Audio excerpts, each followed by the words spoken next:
I'm Melody Musgrove. I'm here with Greg Core, and we're going to be talking about results-driven accountability today. Sometimes it's nice to be able to understand the background of why we do things and how we made some of the decisions that we make. So we're going to be sharing with you some of the background of results-driven accountability. You know, when the law that we now call IDEA was passed in 1975, it was really about getting students access to an education because millions of children with disabilities were prohibited from attending school simply because they had a disability. So in 1975, it was about ensuring that students with disabilities get access to an education. And to that extent, we've been very successful in terms of IDEA. But then in 2004, Congress added a really important clause at the beginning of the IDEA when they said that improving educational results for students with disabilities is an essential element of our national policy of ensuring equality of opportunity, full participation, independent living, and economic self-sufficiency for individuals with disabilities. Wow, that's a very powerful statement, that it's about educational results. So just giving students access to education is not enough if we're not improving the knowledge and skills that they need to go on and be successful in life. So for years, OSEP has worked on ensuring that we have strong data systems and strong frameworks in place so that we could focus on accountability and results. And then last year, whenever we rolled out the new accountability framework, the Secretary of Education, Arne Duncan, said that we wanted to move from being a compliance-driven bureaucracy to an engine of innovation that drives improved outcomes for students with disabilities. So that's what we've been working on, is an accountability system that make sure that we're focusing on the right things. Sure, compliance is still important, but we want to improve the educational outcomes for students with disabilities. We know that even though we have focused on compliance for a really long time, and it's gotten much better, that the educational outcomes for students with disabilities have not improved at the same pace that we have improved our compliance requirements. So now we want to turn our attention toward improving the reading and math and graduation rates and post-school outcomes for all students with disabilities. We see that there are basically three components of our accountability system. There's the annual performance report and the annual performance report. There's also our determinations, the way we make determinations. And then the third component is our way of monitoring and providing technical assistance, so a differentiated system of monitoring and TA. And Greg's going to talk more about how we're actually going to be implementing these requirements. But again, this is about how do we spend our resources. We only have so many people, so many dollars, so many minutes in the day. What are we going to concentrate on? We still have to pay attention to compliance, but the statute says that we should pay attention to the things that most impact, compliance requirements that most impact the outcomes for students with disabilities. So we're going to be turning our attention toward those results, and we're going to be working with states in a different way, and Greg's going to be talking more about those things. So Greg, I'll turn it over to you. Thank you, Melody. We at OSEP realized that if we were going to dramatically change the nature of our work, the way we want to do, that we needed to kind of really step back and look at what the core principles of results-driven accountability are. So I wanted to start off by talking very briefly about the 7 core principles that we have. Principle number 1 is that whatever we do needs to be in partnership with our stakeholders. We've realized that for RDA to be successful, we needed to move forward together with others in our field, not only at the federal level, but at the state level and local level, with advocacy organizations and other organizations that represent children with disabilities. This has to be a collaborative effort, a team approach. Principle number 2 is very much related to principle 1, which is that RDA needs to be transparent and understandable to educators and families. We know that improvement happens at the local level. That's where the rubber really meets the road, with teachers, with early intervention service providers, and with families.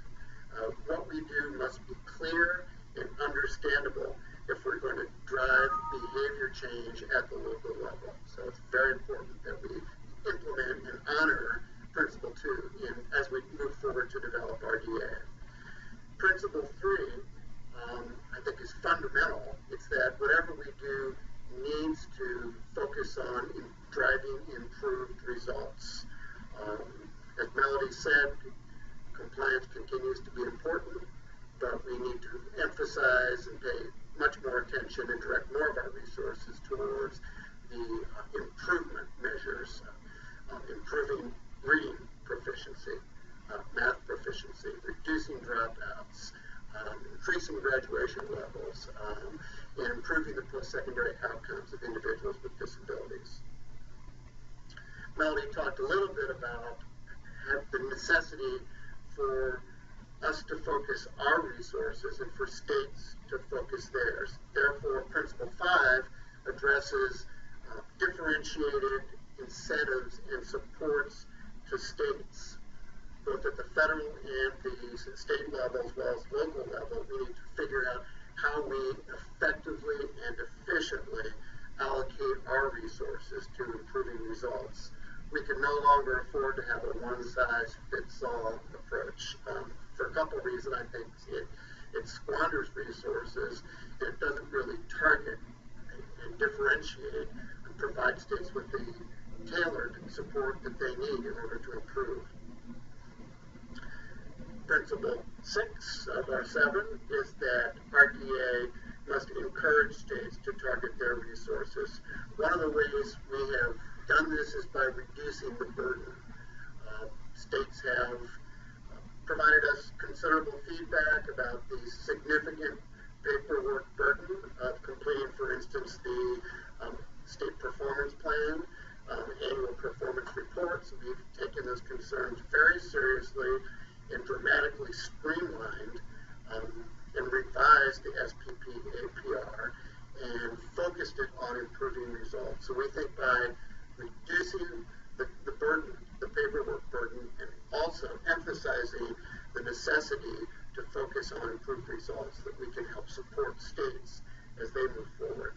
And then Principle 7 is that it needs to be responsive to the needs of the individuals that IDEA is intended to serve, which is children with disabilities and their families, and ultimately adults with disabilities as they leave school and enter the society at large. So we want to be extremely cognizant of the fact that Principle 7 needs to be an important part of RDA. During our introduction, Melody talked about the 3 components of RDA: the determinations, the SPP APR, and the differentiated monitoring and support framework. I wanted to focus on that last part because I think it has particular relevance for project directors. We are in the process of developing a monitoring and support system that both drives improvement, differentiates among states on a number of different factors, and provides the kinds of support that states need to work effectively with their local programs in improving results. So here are some of the features of our monitoring and support system. It will support states in improving educational results and functional outcomes for children with disabilities. We'll ensure that IDEA is implemented in compliance with requirements. As Melody mentioned, compliance continues to be an important feature. This is, after all, a civil rights law with entitlements to all eligible children with disabilities. We'll ensure that the rights of children with disabilities and their families continue to be protected. One of the important components of protecting those rights is an effective dispute resolution system, hearings, complaints, but also informal dispute resolution mechanisms. And then the 4th component is ensuring that the IDEA grant funds are utilized consistent with the requirements and purposes of the law. So those are the 4 strands that figure prominently into our differentiated monitoring and support system. We will be providing differentiated monitoring, and very quickly, this means universal, targeted, and intensive support. This will be provided through the kinds of support that our OSEP state contacts have available, both in the monitoring improvement branch, but also in the research to practice branch. And we believe that the OSEP-funded TA centers will figure very prominently into providing this support. And this would include the National Center for Systemic Improvement. We know that improving results around the State Systemic Improvement Plan is a major focus of their work. The Positive Behavioral Interventions and Support Center, the National Transition Centers, SWIFT, the National Early Childhood Technical Assistance Center, but many others.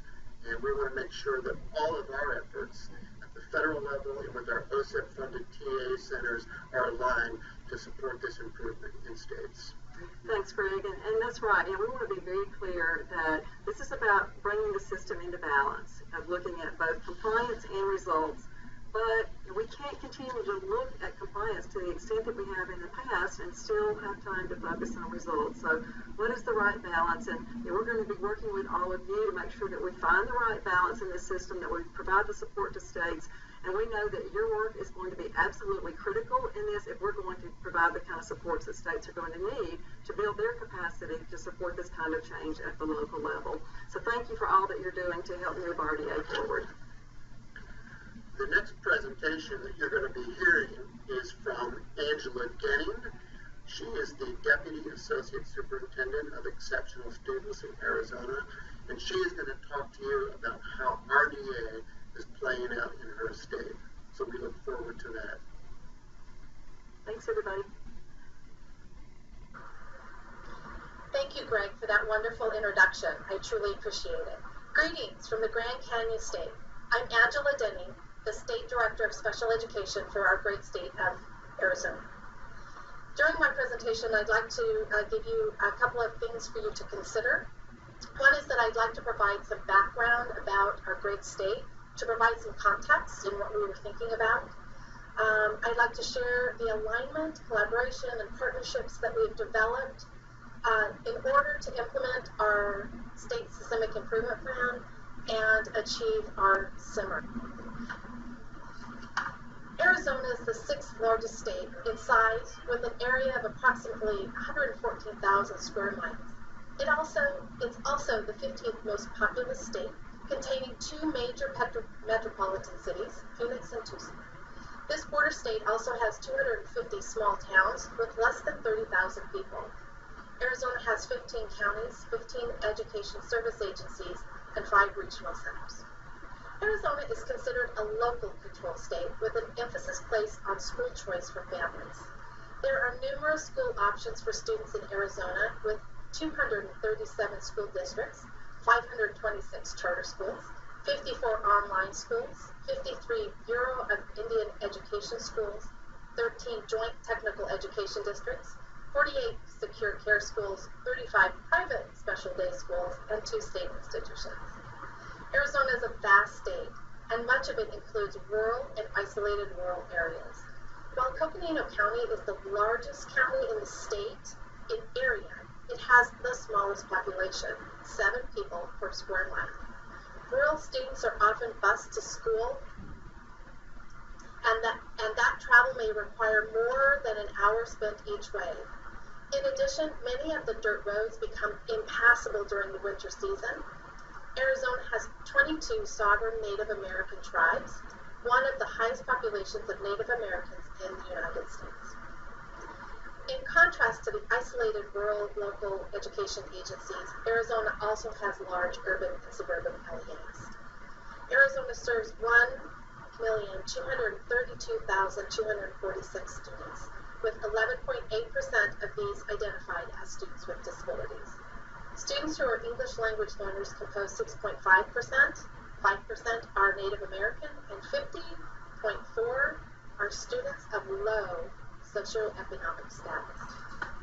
It should be noted that the Arizona Department of Education, ADE, as we are fondly known, is the direct service support for LEAs, although Arizona has 15 education service agencies and 5 regional centers.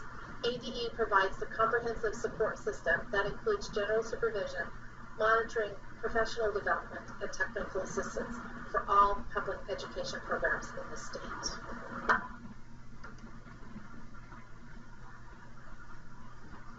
The Arizona Department of Education began implementing the Aligning Efforts Community of Practice at the beginning of this year. This community of practice uses the leading by convening framework and processes. Aligning efforts brings all stakeholders within the Arizona Department of Education and our field of educators together in an effort to develop more effective and efficient systems of support, monitoring, and technical assistance the field needs and is less burdensome to them.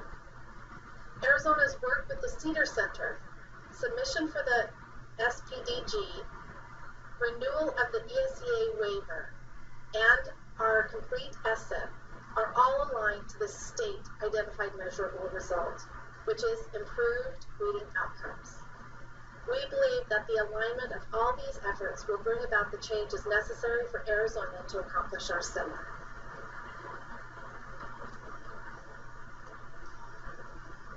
The Arizona Department of Education Exceptional Student Services has had the opportunity to partner with the Cedar Center in a targeted support tier. One of the most meaningful ways in which the Cedar Center provides support to states is through the creation of a blueprint for action. The blueprint centers on creating a goal, objectives, and activities that will systematically reform teacher and leader preparation throughout the state. At the initial meeting, the discussion centered on the need to improve teacher and leader preparation in a way that would directly lead to improved outcomes, especially for students with disabilities. Through a consensus-building process, stakeholders agreed upon the need to better prepare teachers and leaders in data-based decision-making. Specifically, everyone present discussed the imperative that when teachers and leaders exit higher education programs, they need to be better prepared for using data in their educational processes. In addition, it was discussed that this focus area would align well with the state's overall improvement efforts, as our state systemic improvement plan would focus around reading improvement for students with disabilities, as well thereby providing bilateral support from the Cedar Project activities and from state oversight activities. The nature of this alignment provided the lens of urgency for the participants and their work. Our Cedar partners are Beth Hoffman from Rio Salado, Kathleen Puckett from Arizona State University, Maria Namayas from the University of Arizona, Rebecca Cohen from Pima Community College, Jody Bartz from Northern Arizona University, Lauren Thomas from Prescott College, Lynn Edmund from the University of Arizona, Carol Schmidt from Grand Canyon University, and Paula Wolf from Ottawa University. So you can see we have all stakeholders involved, both university and community college. For our state personnel development grant, we wanted to partner with as many folks as possible in an effort to close the identified gap in reading achievement for students with specific learning disabilities and their non-disabled peers in grades 4 through 8. Arizona submitted their proposal. The plan aligns with Arizona's State Systemic Improvement Plan and State Identified Measurable Result. It establishes sustainable systems change at the state and local levels to support this effort by creating a comprehensive online professional development program with statewide availability and state-level support. It also provides support by developing a sustainable state-level collaboration to provide professional development and technical assistance for districts with a need to increase reading achievement for students with specific learning disabilities in grades 4 through 8. These modules will cover closing the gap in adolescent literacy and will be piloted with selected districts. School personnel, including district and building leadership teams, school staff, instructional coaches, and parents will receive in-person training. The progression of training will follow the implementation science. The evaluation plan will measure the effectiveness of the project's activities. Goals 1 through 4 will be measured by process measures, completion of trainings, technical assistance, professional development plans and materials. Our short-term outcomes is increased knowledge. Our intermediate outcomes will be increased skills, increased parent involvement. And our long-term outcomes is students realizing improved achievement, students having greater access to the regular education curriculum. Aligning efforts, community and practice provides the framework and structure for not only exceptional student services, Title I, and school improvement to work, collaborate, partner, but the entire agency here at the Arizona Department of Education.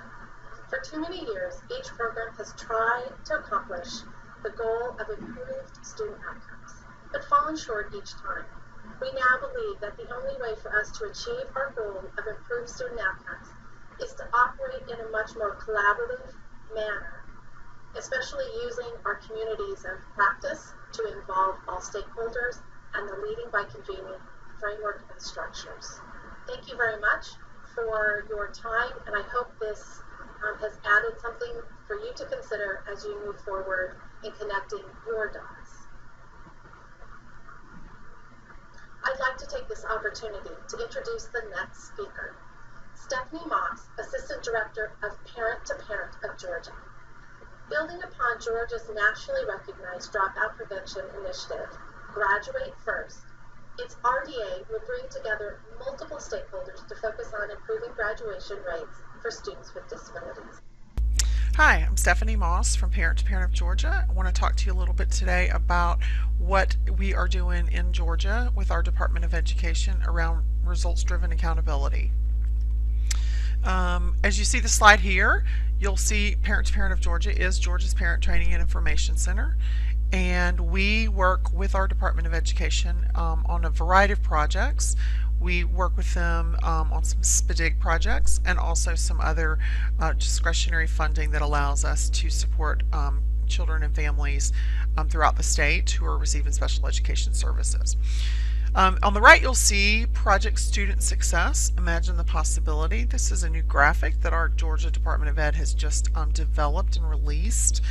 You can see the mortarboard and tassel and class of 2019, which really to me just says we are all getting ready to dig in, do the hard work, and do what needs to be done to make sure that all students with disabilities throughout the state of Georgia have the opportunity to graduate with a regular education diploma so that they can achieve the post-secondary success that we all want for all of them.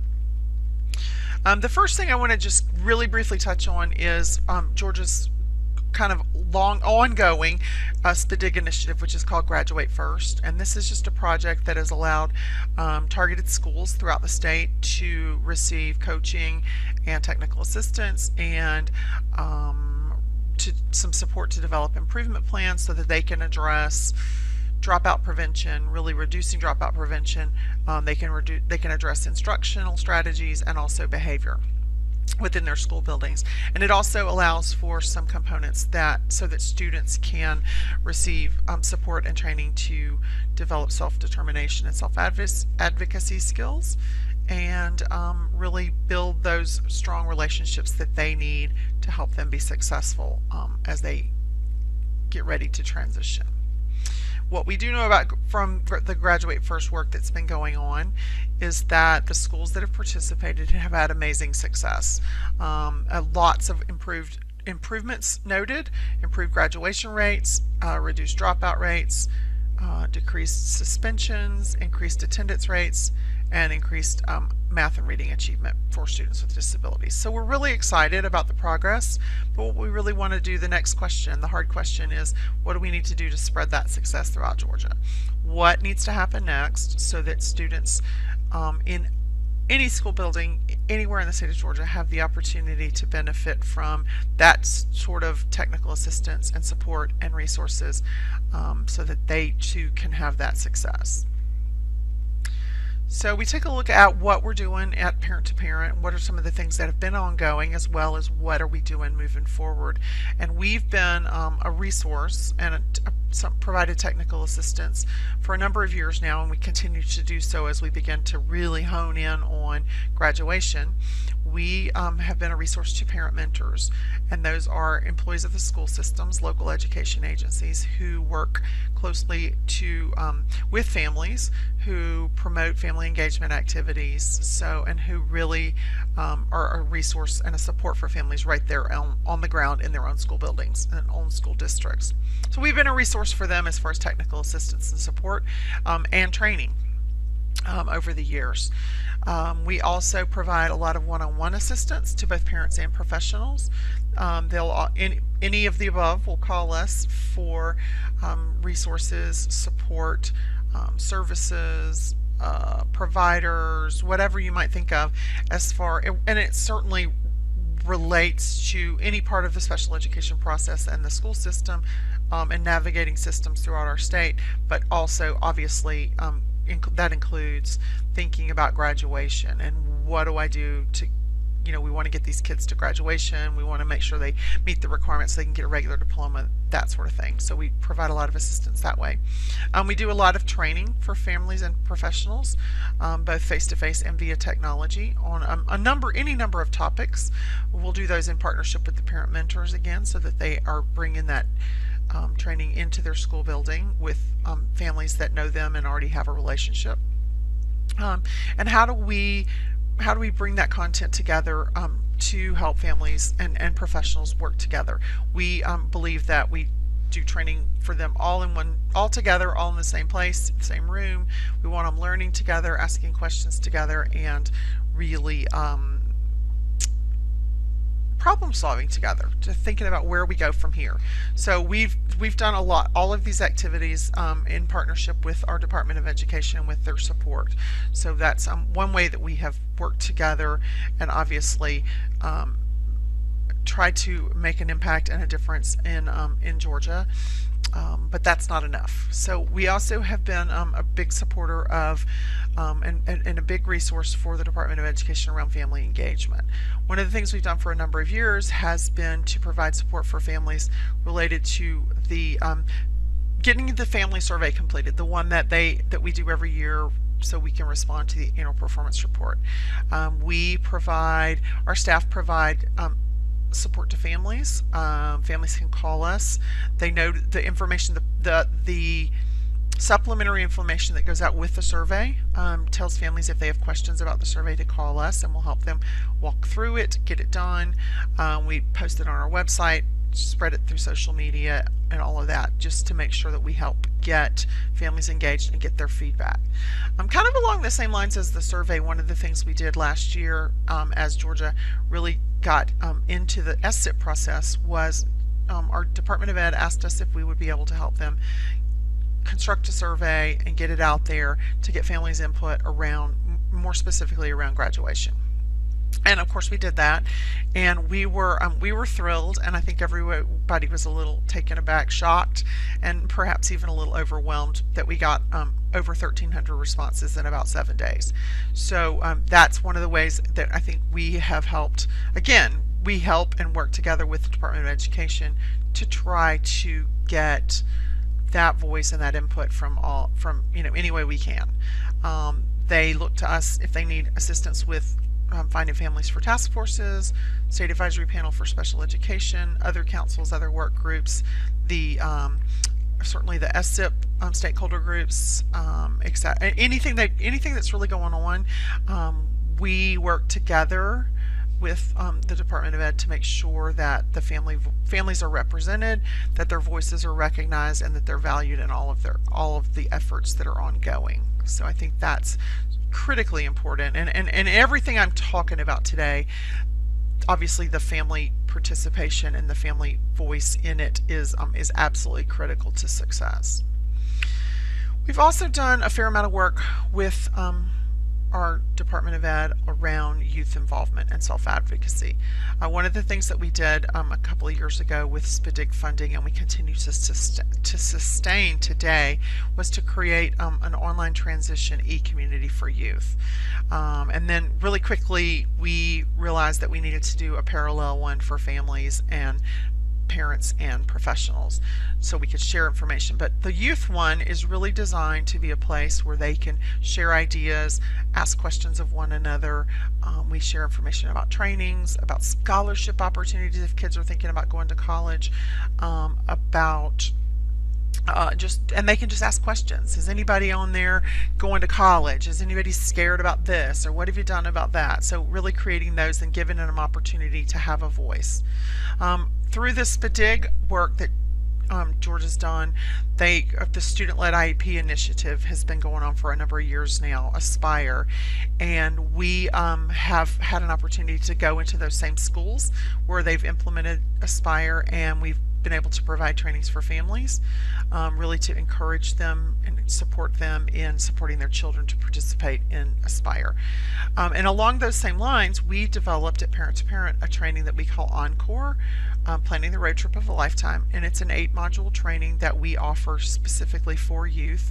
It is designed by young people, by youth, for them, for their peers, and it is trained, it is delivered by a pair of trainers. One is an adult trainer and one is a youth trainer who's usually like a high school student or a young college student with a disability.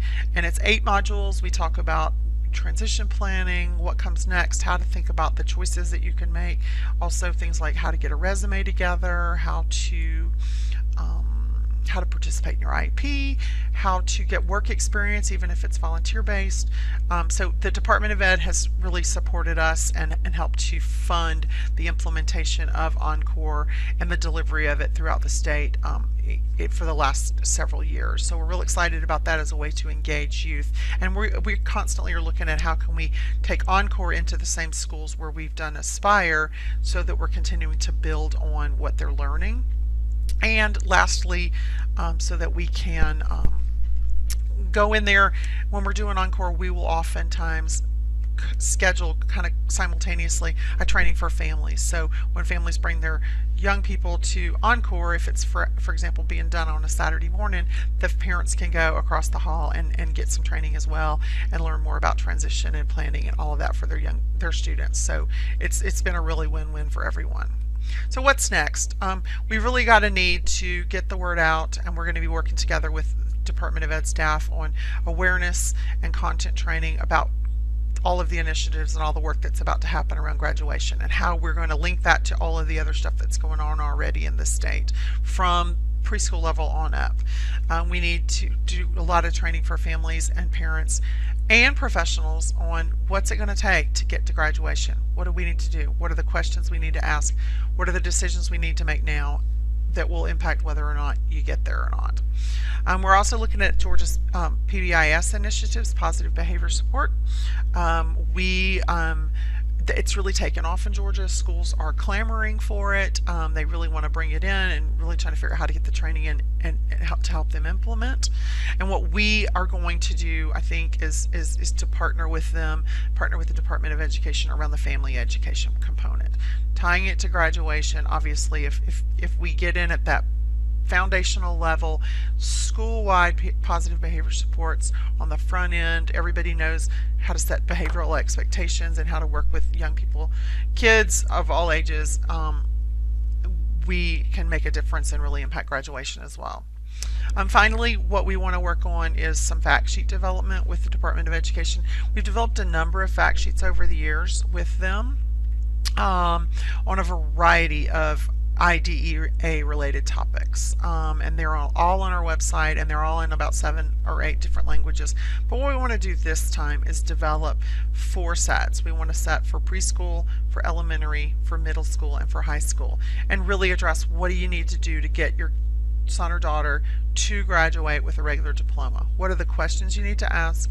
What are the decisions you need to be thinking about, even at preschool, even at elementary school, if you really want them to get there? Because what we want to make sure is that they, realize those decisions, even that early on, really do make a difference. If you get to middle school, what are the decisions you need to be making? What are the questions you need to be asking? And same for high school. We want to develop those over the next year, and then we want to redeliver that content into webinars so that they can be archived and available to families at any time, kind of on demand from our website. We'll get the Department of Education is committed to get the fact sheets to local schools to get them to distribute them at IEP meetings so we can get them in the hands of every family in Georgia whose child is receiving special education services. Of course, we'll translate them into at least Spanish minimally, and we'll get them on various websites and other ways to disseminate them. But we really just have to get the word out. We have to get the information to communities, to families, to professionals. But again, if we don't all get the buy-in, and that does mean communities as well, businesses and community leaders, and we're going to be working with the Department of Education to figure out how we can help bring those groups together and help facilitate some of those discussions. If we really want to make a difference in Georgia, those are the things we have planned and on our list in order to make those sort of systemic changes we need to get all of our kids to graduate and to graduate with regular diplomas. So I think that's about it. I think my time is probably up. So if you have additional questions, please feel free to contact me or just shoot me an email, give me a call, and I'd be glad to do what I can to answer your questions. Thank you.